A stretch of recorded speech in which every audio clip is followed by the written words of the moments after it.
Hello. A pleasant day to everyone, and welcome to the second part of our simplification of algebraic expressions video. So, just a quick recap. Last video ay diniscuss natin kung ano nga ba yung pinagkaiba ng expression sa equations. Okay? So, hindi ito na-mention last video, pero mahalaga na ma-define natin kung ano ba yung pinagkaiba ng expression sa equation dahil magkaiba yung method nila to simplify. Okay? So yung methods to simplify an expression is different sa pag-simplify ng equations. Okay?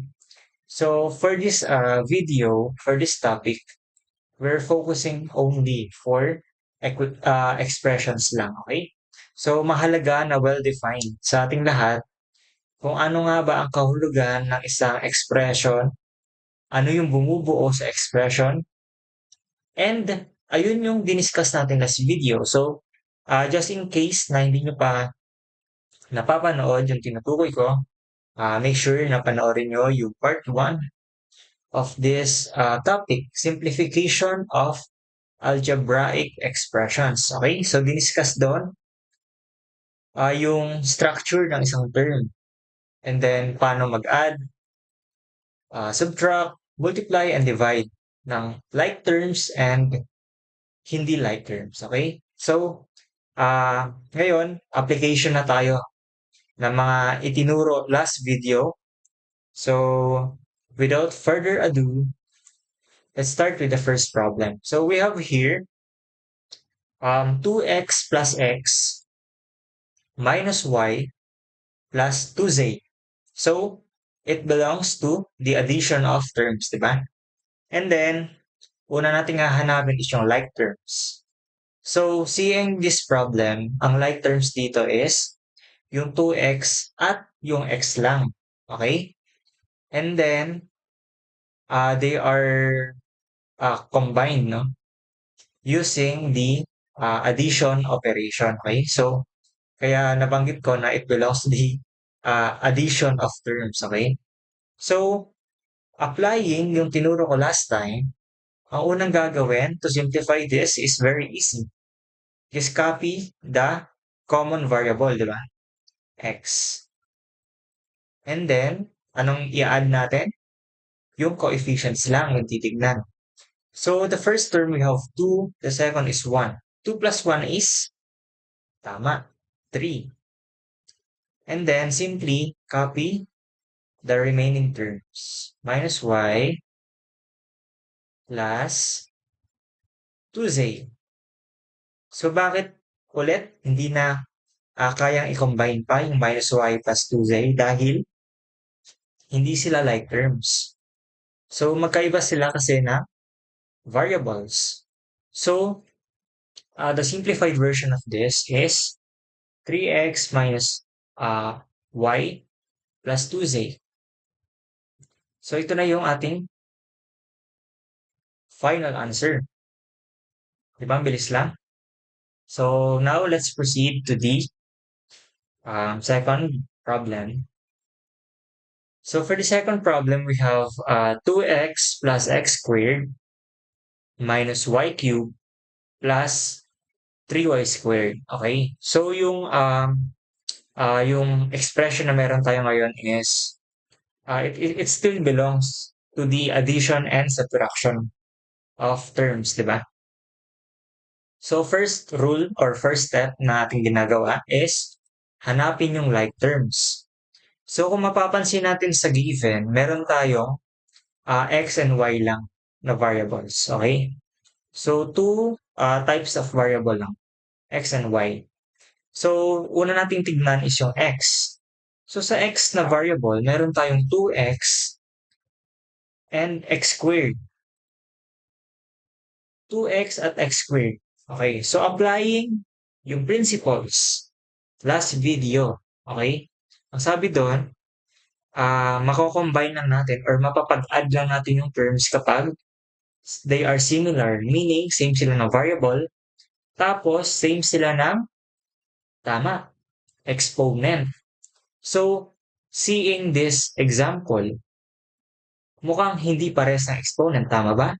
Kasi yung 2x, yung exponent ng x is 1, at yung isang x naman is naka-raise sa 2. So, ano yung madederive natin dito ang conclusion? Tama, it belongs to the case number 3 na dinescribe ko last video. So, sa case number 3, mag-a-add tayo ng like terms pero magkaiba sila ng exponent. So, kapag ganun, hindi natin sila pwedeng ipag-add or combine. So, simply, kakopy lang natin. So, 2x plus x squared. Okay? Tapos, let's proceed sa isang variable naman, which is yung y. So, sa y, i-apply lang din natin yung mga steps na ating chine-check kanina. First one is, are they similar? Sagot is yes, kasi yung remaining na negative y cube plus 3y cube ay parehas y. Okay? Second step, parehas ba sila ng exponent? Ang sagot ay yes, kasi they are both naka-raise sa 3 or naka-cube. Okay. So ngayon, since parehas sila ng variable na y and exponent na 3, so mako-combine natin sila. So, to combine yung mga terms, as mentioned last time, ang titignan lang natin ay yung coefficients. So, sa negative y cube, meron siyang numerical coefficient na negative 1. And for 3y cube, obviously 3. So, simply, perform lang natin yung operation nila, which is plus, no? So, negative 1 plus 3. Ano yung sagot? Tama, positive 2. So, lagay natin. Plus, yan, 2. Then, simply copy the variable and its exponent. Okay, ngayon, ang tanong. Is this the final answer? Comment down below kung yes or no. So, is this the final answer, guys? Ang simplified version ba ng 2x plus x squared minus y cubed plus 3y cubed ay 2x plus x squared plus 2y cubed? Yes or no? You have 3 seconds. 3, 2, 1. Kapag-comment ba kayo?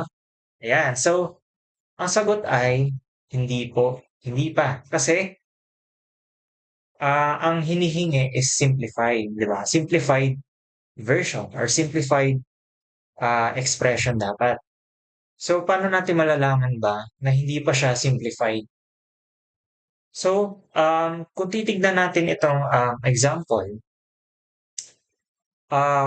at pansinin nyo yung 2x plus x squared, mayroon silang tinatawag na common term. Meaning, dito na papasok yung topic na susulat ko, factoring. Okay? So, meaning meron siya common factor na pwede nating ilabas at mas magiging simplified pa yung expression. So, para ma-explain natin ng mas madali, yung factoring, guys, is the opposite. Okay? Opposite siya ng pagdi-distribute, no? Distribution. Okay? Ay, hindi na ako marunong mag-spell. These three. Ayan, distribution. So, ano nga ba yung example para mag-gets nyo kagad? So, let's say meron tayong 2 times the quantity x plus 1. So, sa distribution, guys, ano yung gagawin natin?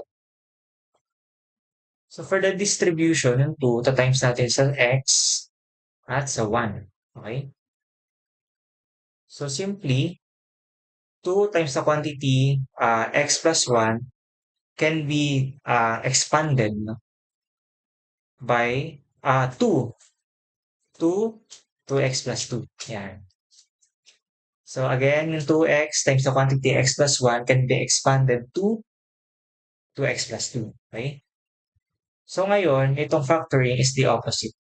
So kung titignan natin to, meron tayong factor in each term na common na pwede natin i-divide, which in turn, mas magiging simplified yung expression. Okay? So in this case, again, yung common term nila is 2. So 2x divided by 2 is x. 2 divided by 2 is 1.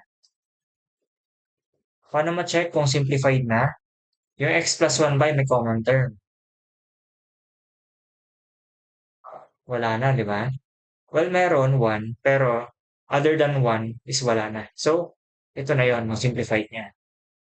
So, balik tayo dito guys sa 2x plus x squared. Ano yung common term? Kung sagot nyo ay x, may tama kayo. Tama. Okay? So, yung common term nila is x. So, if factor out natin yung x, well, wait lang, sige. Baka merong nalilito. Bakit x yung common term? So, isulat natin yung each term here, okay? So, we have 2x and we have x squared, okay? So, yung 2x, yan na natin siya. Expand natin siya. So, 2x can also be written as 2 times x, okay? 2 times x. Tapos yung x squared naman, guys, can also be written as, correct, x times x. So, ngayon, kung titignan mo yung dalawang factors nila, diba? Or dalawang expanded forms nila, meron silang common o parehas. Yung sa taas, merong 2 and isang x. Yung sa baba, dalawang x. Ibig sabihin, may isa silang x in common. So, pwede natin, ayan o, mamark ko siya, kakancel ko siya. So, ibig sabihin, yung cross out ko na kulay red, siya yung common nila. Okay? So, ngayon, siya na i-factor out natin, x. The next step is divide yung 2x by x, yung common factor. Matitira ay 2 plus x squared divided by x, x. Wala, dapat alam nyo na yan. Okay? Then, simply copy this one plus 2y cubed. Okay? So, this is our final answer. X times the quantity 2 plus x plus 2y cubed. Siya yung simplified version na 2x plus x squared minus y cubed plus 3y cubed.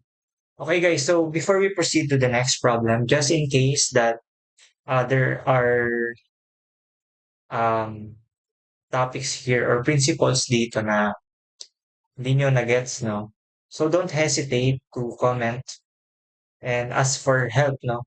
Kasi pwede akong mag-reply sa inyo or even pwede natin gawa na video para mas maintindihan nyo just in case na kailangan nyo ng karagdagang tulong para mas mag-gets. So we can provide more examples, ganyan. So mas pwede ko pa siyang mas i-explain pa para mas matutunan nyo, okay? So don't forget to comment down below. So let's proceed to the third problem. Di ba? Madali lang. So third problem we have x times the quantity 2x plus y times a, okay? So ito medyo combination na. So we have here, minumultiply na natin yung mga terms at the same time pinag-a-add natin, okay?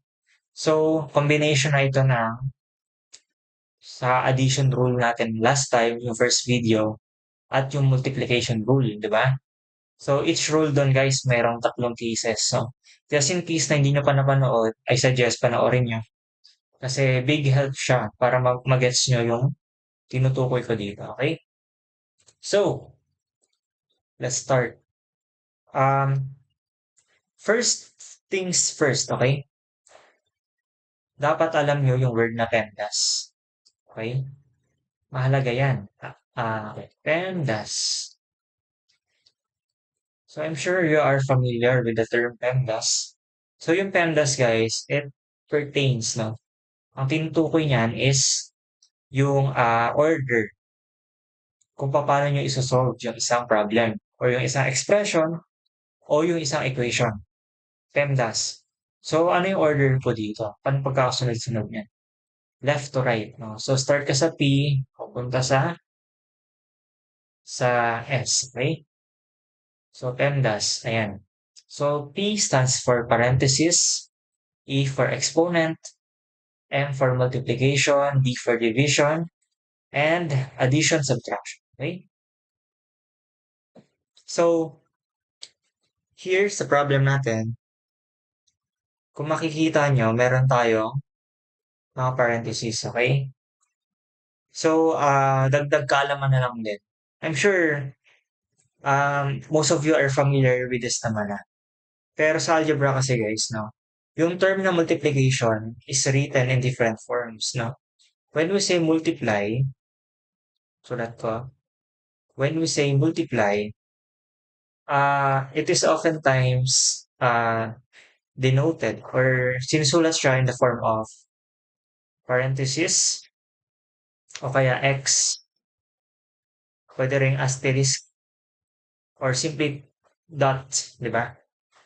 Kapag may nakita kayong ganyan, ang tinutukoy niyan is ita-times mo, di ba? So, multiply mo yun. So, here, although naka-parenthesis siya, ita-times mo yan.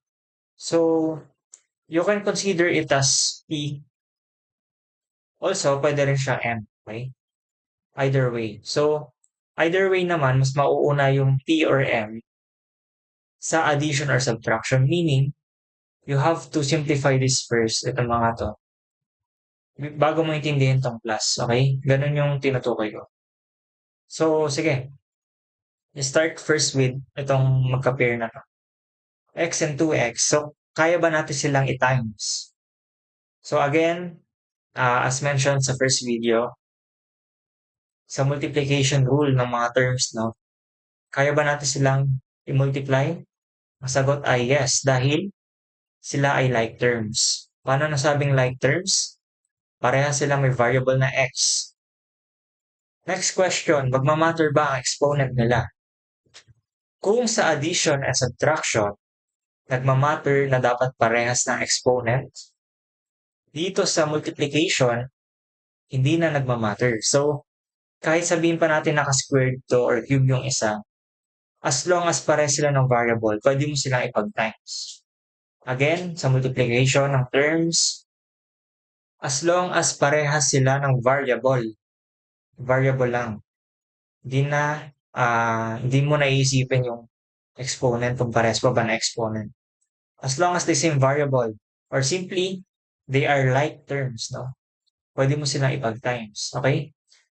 So, ano yung step to multiply x and 2x? So, first things first, multiply mo yung numerical coefficient. So, ano ba yung numerical coefficient ng unang x? Tama, 1. And then, ano yung pangalawa? 2. So, 1 times 2, ilan? Correct. 2. Yan, 2.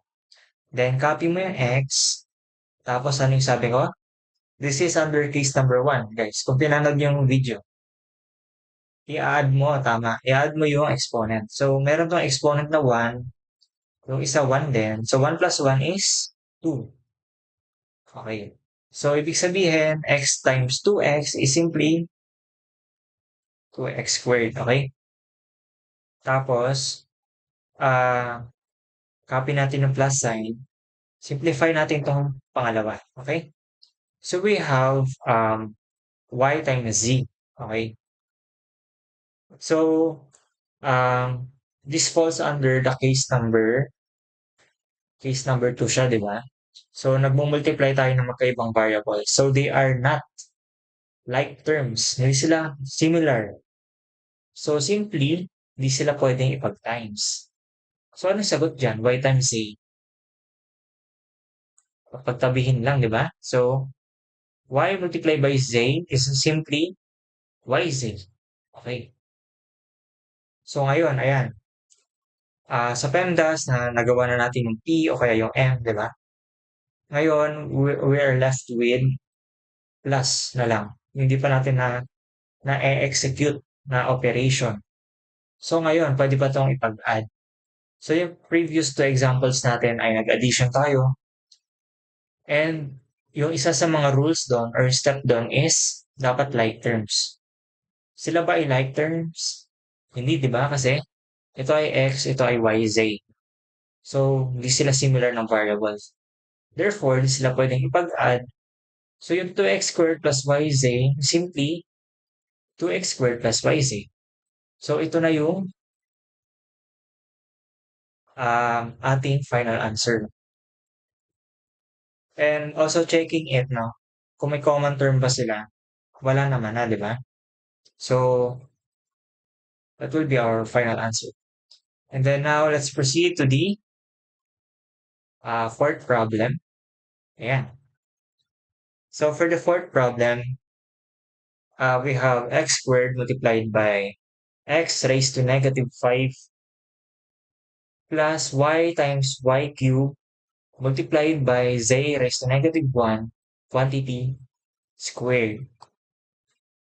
So, medyo ano na, medyo mahirap na, mahaba na, di ba?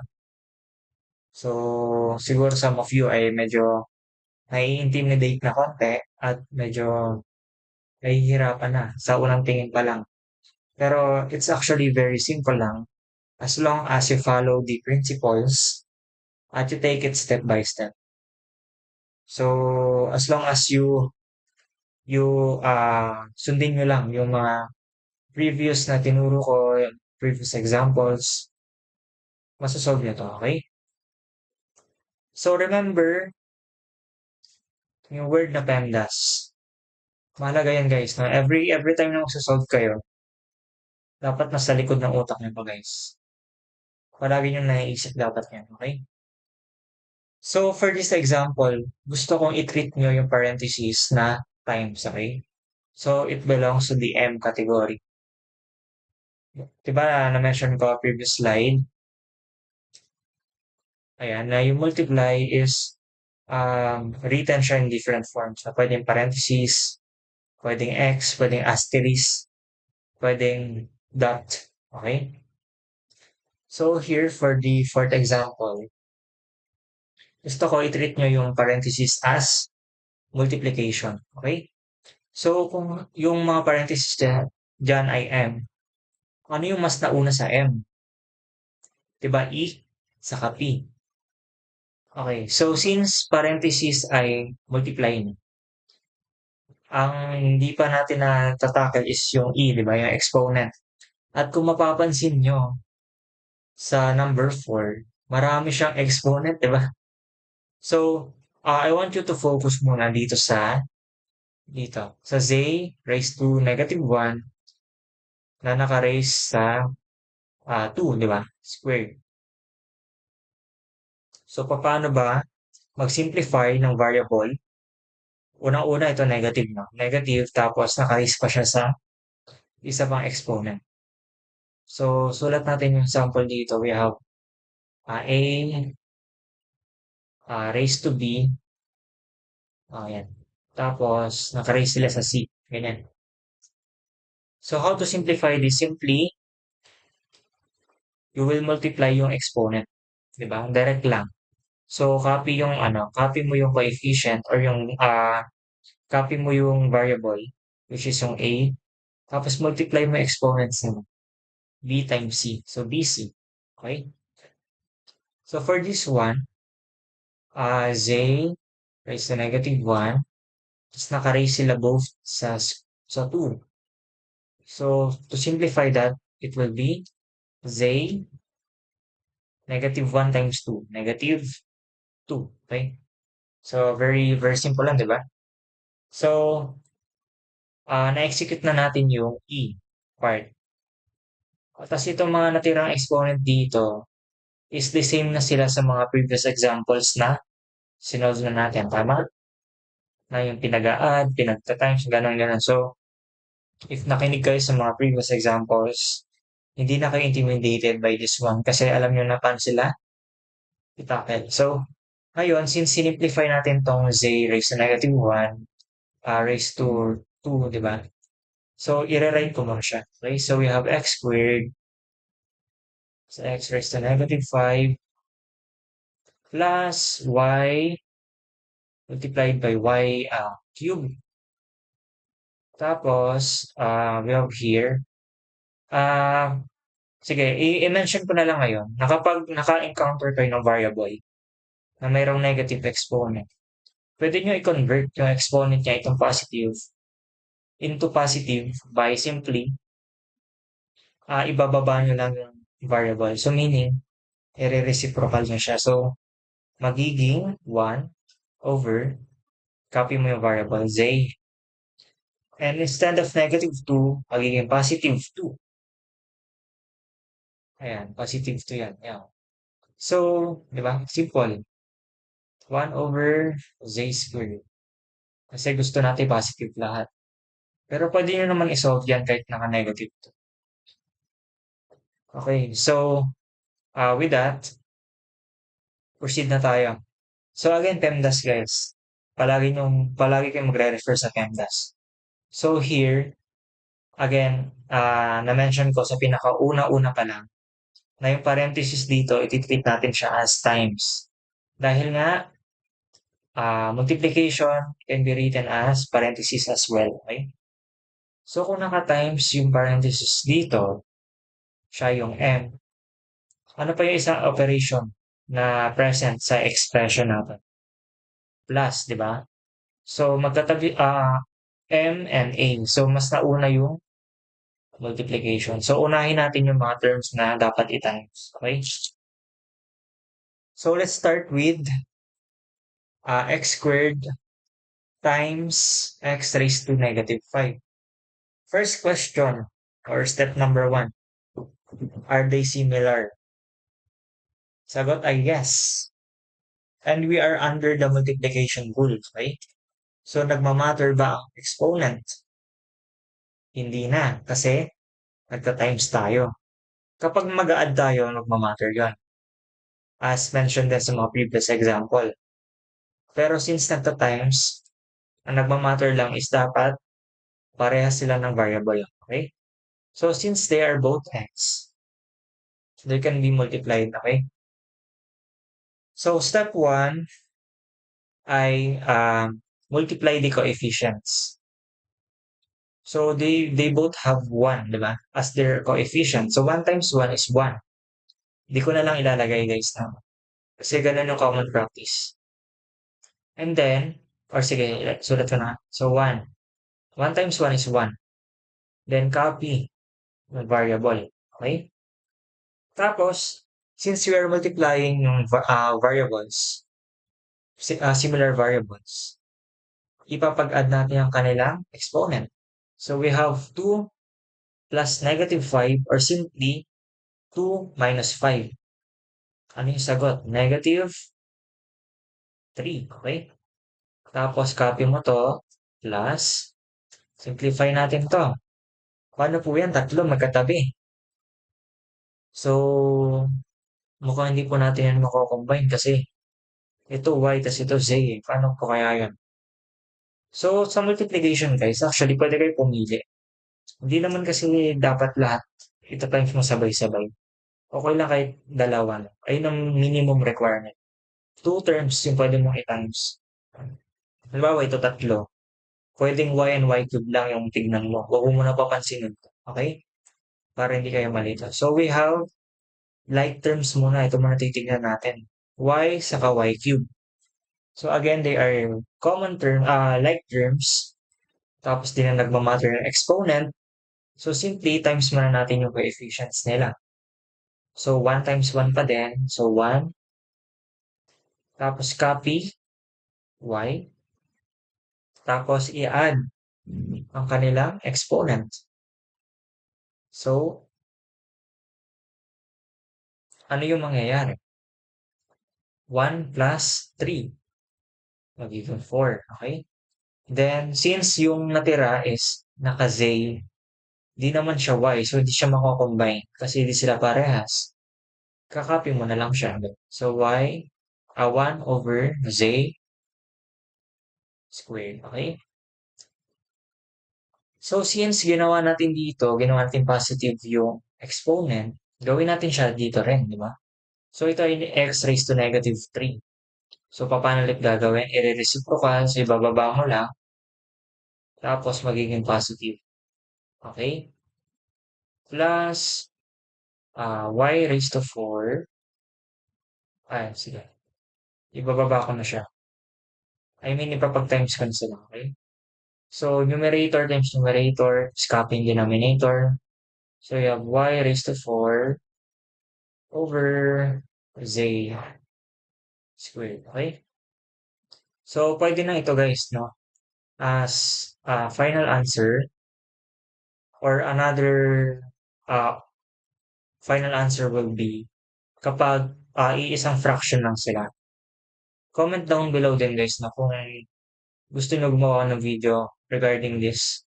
Paano sila gagawing same fraction using mga LCD na. Kasi marami rin alin dito doon. So, least common denominator nila is simply ipapag-multiply lang natin. So, we have x cubed z squared. So, paano malaman yung ita-times sa taas ay yung ipapag-add sa taas? Or paano malalaman yung numerator? Simply ita-times mo to, x cubed z squared dito sa numerator ng unang term, 1. Then divide mo sa denominator. So, x cubed z squared times 1, same lang. Divided by x cubed, makakancel si x cubed. Matitira si z squared. Copy mo yung operation which is plus. Same process, x cubed z squared multiplied by y raised to 4.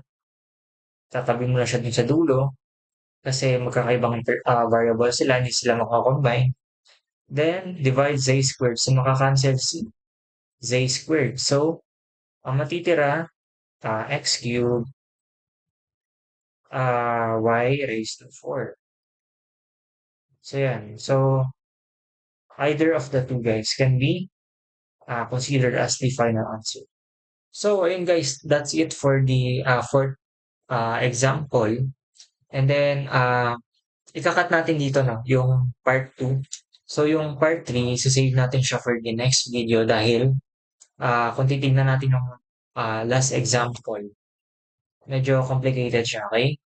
So, for now, ayan, we answered the first 4 examples of the application na diniscuss ko nung first part ng mga rules na pag-combine ng mga terms, no? So, ayun guys, thank you for watching and see you on the part 3 where we will solve the last problem for this topic. Okay, so thank you guys and see you on the next video.